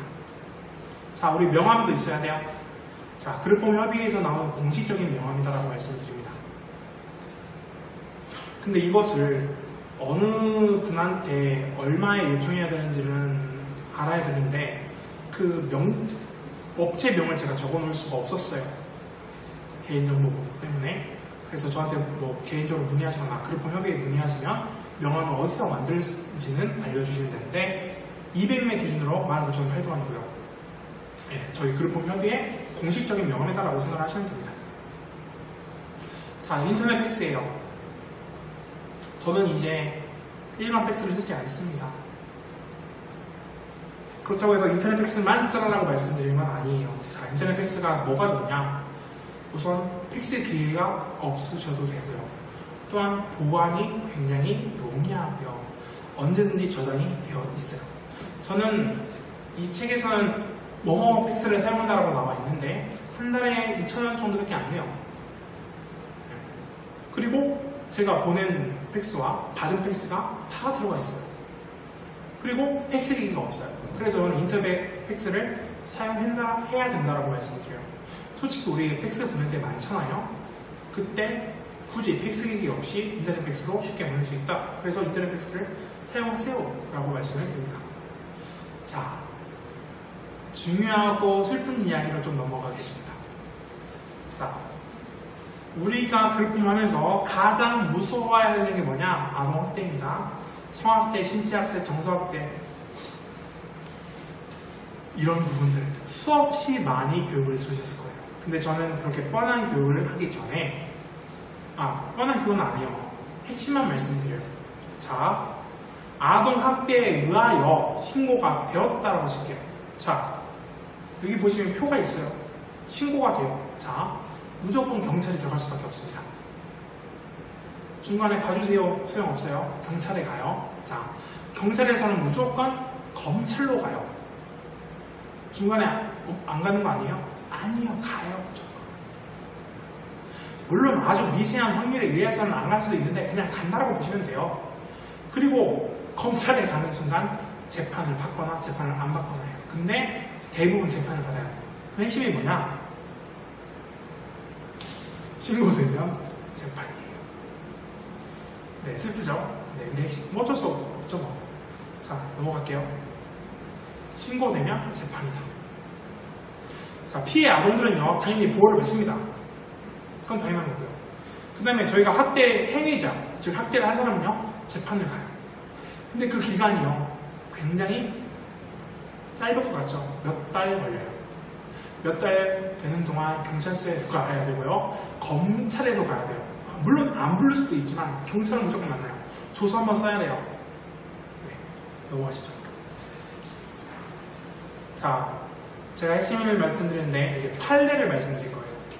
자, 판례는요, 재판에 대한 결과예요. 즉, 어떤 사람이 어떤 죄로 인해서 얼마의 형을 받았다, 얼마의 벌금을 받았다. 이런 것은요, 대법원 종합범죄정보와 케이스 노트라는 사이트에 들어가시면 거기에 아동학대라고 치시면 다 나와요. 그냥 아동학대에 대한 판결문이 나와요. 자, 그 다음에 법령, 법제처와 OMB에 들어가시면 아동학대법을 내가 그러니까 내가 알고 싶어요. 그러면 법제처에 들어가서 아동학대법이라고 치시면 다 떠요. 그냥 1조 2항 뭐 이런 게 다 떠요. 그래서 이런 것들을 사이트를 보시는데 제가 몇 개의 재판 결과를 갖고 왔습니다. 슬프지만 우리가 보시죠. 자, 아동에게 어떤 행위를 했냐? 넘어뜨리고 때렸어요. 결과 징역 1년과 40시간의 교육과 3년 제한이에요. 책에는요, 그 사건 번호가 있고요, 그 판결문 자체가 너무 있습니다. 하지만 여기서 그냥 핵심만 말씀드리는 거예요. 넘어뜨렸어요. 안 돼요. 아동한테 때렸어요. 무조건 걸려요. 자, 큰 소리가 들어가 있어요. 주세요. 큰 소리를 쳤고 머리를 때렸어요. 그래서 벌금 300만 원 받았어요. 자, 이때 우리가 이제 생각할 수 있어요. 큰 소리는 해도 되는 거 아니야? 아니라니까요.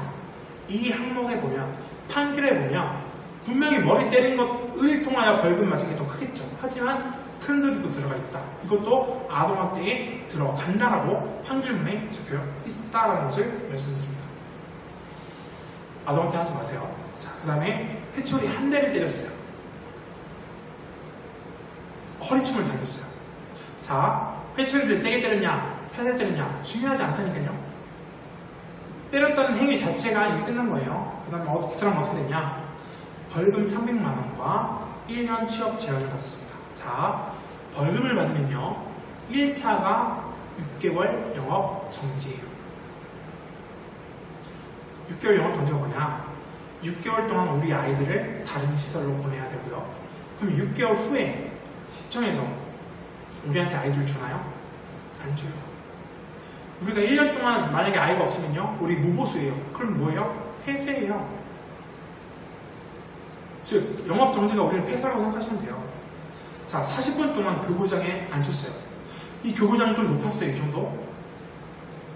거기에 40분 동안 앉혔어요. 걸렸어요. 벌금 70만 원을 물어냈어요. 벌금이 300만 원이고 50만 원이고 70만 원이고 그게 뭐가 중요합니까? 벌금이 되는 순간 정지예요. 네. 또 한 번 보시죠. 엉덩이를 15번 때렸어요. 징역 8개월을 걸렸어요. 심한 말로 정석대를 했어요. 그 판결문에는요, 욕을 한 게 있어요. 어떤 욕을 했는지는 제가 말 안 할게요. 벌금 500만 원 받았어요.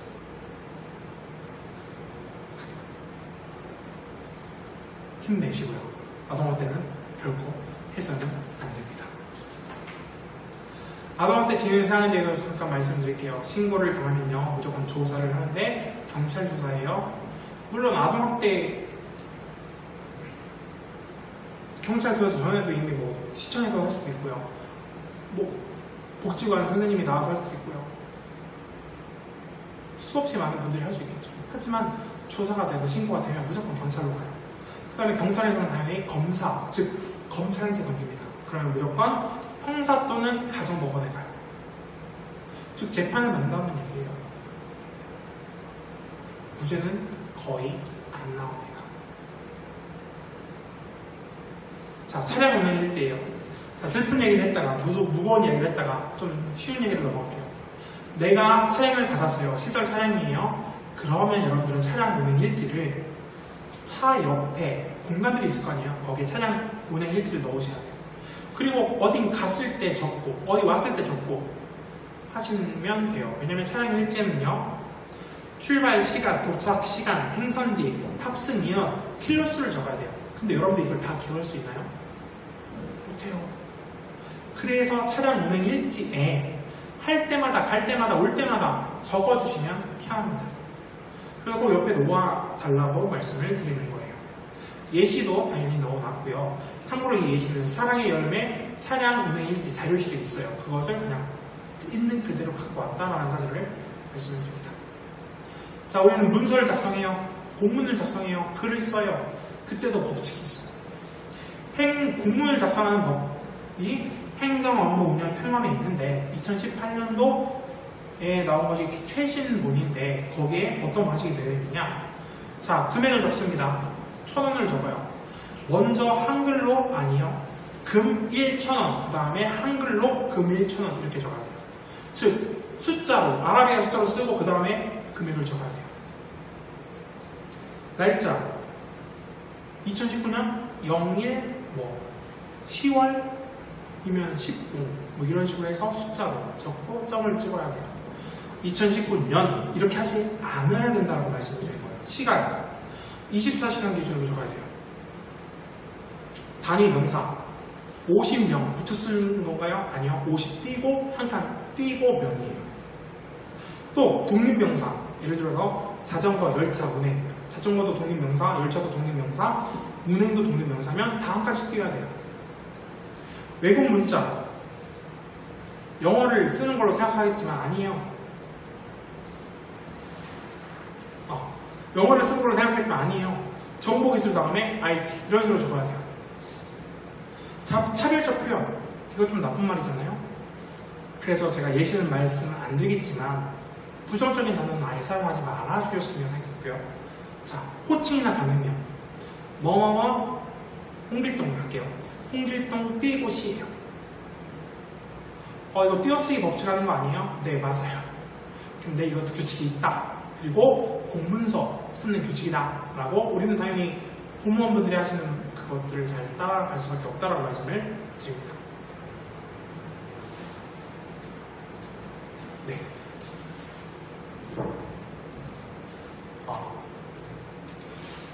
자, 숫자를 넣는 칸이에요. 우리가 뭘 할 때마다, 보고서를 작성할 때마다, 지원서를 작성할 때마다 1번 쓰고, 뭐 A 쓰고, 나 쓰고, 뭐 가 쓰고, 뭐 이렇게 하는 거 있잖아요. 그것도 법칙이 있어요. 첫 번째는 1번. 적고, 한 칸 띄고 적는 거예요. 두 번째는 두 칸 띄고 가 하고, 한 칸 띄고 적는 거예요. 세 번째는 두 칸이니까 하면 네 칸 띄고, 1, 가로 치고, 한 칸 띄고 적는 거예요. 이렇게 보면 어려울 것 같은데 그냥 기억만 하시면 돼요. 1번, 그러니까 숫자 1, 그 다음에 가, 그 다음에 숫자 1과 가. 그 다음에 이 뒤에는 또 A, 0이 나와요. 그때는 6칸 띄는 거죠. 이런 식으로 그냥 규칙만 한 번만 외워두시면 앞으로는 목차나 이런 거 쓸 때, 지원서 쓸 때, 숫자 쓸 때 이런 거 하나도 헷갈리지 않게 된다는 것을 말씀을 드립니다. 행정 운영 업무 편람에 다 나와 있는 자료다라고 말씀을 드리는 거예요. 자, 출근입니다. 형식이 너무나 많아요. 그래서 모든 것들이 들어간 출근물을 엑셀표로 만들어 놨고요. 그것을 엑셀표는 여기서 띄울 수가 없기 때문에 한글로 제가 만들어 놓은 것도 책에 있고요. 그것도 이제 보시면 종사자 근무 여부, 출근 시간, 휴가, 총 근로 시간, 연차, 휴식 시간, 최종 결제 및 도장이 들어가야 돼요. 1개월 분량을 한 페이지, 엑셀표 한 페이지에 볼 수 있도록 만들어 놨다. 그런 것을 말씀드리고, 거기에 모든 것을 다 적어주세요. 출근 시간, 퇴근 시간, 그 중간에 휴게 시간으로 들어가잖아요. 휴게 시간, 그 다음에 총 근무 시간, 그 다음에 월마다 총 얼마 근무했고 휴가 언제 갔는지, 이런 것들을 다 한눈에 볼 수 있도록 적어놨다는 것을 말씀을 드리고, 여러분들이 출근부를 만든다면 이것을 분명히 들어간 출근부를 만드셔야 된다고 말씀드리고 활용하셔야 돼요. 자, 이것은 제가 수업 시간에 들었던 질문이라서 넣어놨습니다. 엑셀을 대체 어떻게 해야 될까요? 우리가 엑셀을 사용하나요? 사용하지 않나요? 수없이 사용합니다. 그런데 한글은요, 엔터를 누르면 다음 칸으로 이동돼요. 다음 줄로. 근데 엑셀은요, 엔터를 누르면 행이 바뀌어요. 그럼 어떻게 해야 됩니까? 라고 물어요. 이런 질문을 제가 수없이 들어서 그때는 어떻게 해야 되냐? 마이크로 오피스 홈페이지에 온라인 뷰에 들어가시면 엑셀 수직 자습서가 있어요. 그럼 거기에 가장 기본부터 수식 넣는 것까지, 뭐 플러스 하는 법, 마이너스 하는 법부터 시작해서 fx 해가지고 수식 넣는 방법까지 있어요. 가장 기본적인 것들이. 그래서 그것을 봐주시고 그것을 공부하신 다음에 엑셀을 물어봐 주셨으면 좋겠다. 그 엑셀을 공부했으면 좋겠다라는 기분에서, 생각해서 이렇게 표를 넣어놨다라고 말씀드립니다. 자, 우리 아이들이 기초대학 수급자예요. 그러면 혜택을 받아야 돼요. TV, 수신료, 전기요금, 도시가스요금, 지원 난방요금, 기초생활 수급자이기 때문에 받을 수 있는 혜택이고요. 이것을 신청하는 걸 당연하게 여기시는 것이 좋습니다. 왜? 우리 아이들이 받는 거거든요. 그리고 한 가지 말씀드리면요. LG를 제외한 휴대폰 회사에서는 시설장일 경우 요금 혜택이 있습니다. 나 몰랐는데 아는 분들 많습니다.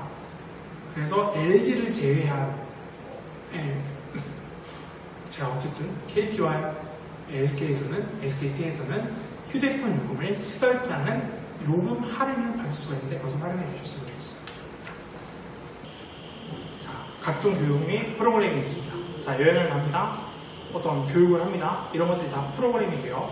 근데 이 것들을 저희는 문서화를 시키셔야 돼요. 자, 계획서, 평가서, 일지. 우리는 이 자료들이 있어야 돼요. 그러니까 프로그램 전에 계획서를 만들고, 프로그램을 할 때마다 일지를 작성하고, 그 프로그램을 끝나면 평가서를 만들어야 돼요. 계획서는 1월 1일날 작성하고, 일지는 할 때마다 작성하고, 평가서는 12월 31일날 작성을 하시면 됩니다. 당연히 예시를 다 넣어놨습니다. 그리고 사례 관리도 우리는 프로그램에 들어가는데, 사례 관리는 좀 명칭이 틀려요. 사례 관리 계획서, 사례 관리 진행 일지, 사례 관리 종결 기록서예요. 이런 것들도 제가 다 사례를, 예시를 넣어놨기 때문에 그것들을 보시고 활용을 하시면 되는데, 왜 이게 중요하냐라는 거예요. 내가 영화를 봤습니다. 우리 아이들은 신나게 영화를 보고 팝콘을 먹었어요. 즐거웠어요. 근데 여러분들 기록을 안 해놨어요. 그러면 안 한 게 돼요. 그리고 기록을 해놓을 때도 이렇게 규칙이 있는 거잖아요. 그래서 여러분들이 만약에 영화에 대한 계획과 일지와 평가를 해놓는다면 내년에 쉬워요. 왜? 이름만 바꾸면 되고, 영화 명만 바꾸면 되고, 명칭만 바꾸면 되거든요. 그래서 여러분들이 프로그램, 계획서, 일지, 평가서를 정말 제대로 한 번만 해놓는다면 그것들이 나에게 우리 그룹홈에 큰 도움이 된다라고 말씀을 드립니다. 하지만 예시를 이미 다 만들어 놨기 때문에 그것들을 적극적으로 활용해 주셨으면 좋겠습니다. 자, 이제 무료 안전점검이에요. 자, 무료라는 단어가 좀 크죠? 한국시설안전공단 홈페이지에 가시면 저희 그룹홈 같은 경우는 2018년도에 안전점검을 무료로 받았어요. 두 분이 와가서 사진을 찍고 거기에 대해서 이제 코멘트도 해주시고, 이제 여기 등급은 어느 정도다. 당연히 우리는 안전 등급을 받았죠. 그게 아예 보고서 형태로 있어요. 그러면 그것만 갖고 있으면 우리 안전점검 받았다 할 수 있는 거예요. 그 안전점검에는 많은 것들이 포함되어 있습니다. 그리고 무료예요. 저희는 2018년도에 받았고 2019년도에는 신청을 안 했고요. 올해 한 번 더 신청해서 2년마다 저희는 안전점검을 받으려고 합니다. 그리고 하는 게 당연히 맞다라고 말씀드려요. 자, 아동 용돈이에요. 가장 좋은 것은 아동이 통장을 가지고 있어서 그 통장의 용돈을 계좌 이체를 하시면 가장 좋습니다. 하지만 통장을 만들 수 없는 아이들이 있어요. 그럴 때는 어떻게 하냐? 실제로 줄 수밖에 없어요. 그러면 실제로 줄 때는요, 아동들이 실제로 받은 거, 그리고 용돈 기입장을 쓰게끔 해야 돼요. 근데 저희 아이들은 남자아이들이거든요. 실제로 용돈 기입장을 쓰라고 했어요. 안 한대요. 그냥 용돈 주지 말래요. 나는 용돈 기입장 못 쓴대요. 그럼 어떻게 되냐? 제가 책에도 이제 나와놨지만 용돈을 언제 얼마나 받았는지를 적는 칸이 있고 거기에 아동이 직접 사인하는 칸이 있어요. 적어도 여기까지 해놓으셔야 돼요. 대체 뭐가 정답이냐 할 수 없고, 그러니까 가장 좋은 거는 통장, 그 다음에 용돈 기입장, 그 다음에 청 안 되면 적어도 언제 얼마를 받았는지에 대한 사인, 아동이 직접 사인한 거까지는 우리가 서류로서 작성을 해놓으셔야 된다고 말씀을 드립니다. 이 아동 용돈이 실제로 줄 수밖에 없는 거다 보니 여러 가지 구설수에 들어갈 수밖에 없는데, 적어도 이러한 서류를 해놓는다면 저희는 적어도 안전할 수 있다고 말씀을 드리는 거예요. 여기서 중요한 것은 아동의 사인이 필수로 들어가야 돼요. 도장 찍지 마세요. 줄 때마다 아동의 사인을 꼭 넣어달라고 말씀을 드립니다. 네, 여기까지 저희 행정 및 회계에 대한 가이드북 강의를 마치겠습니다.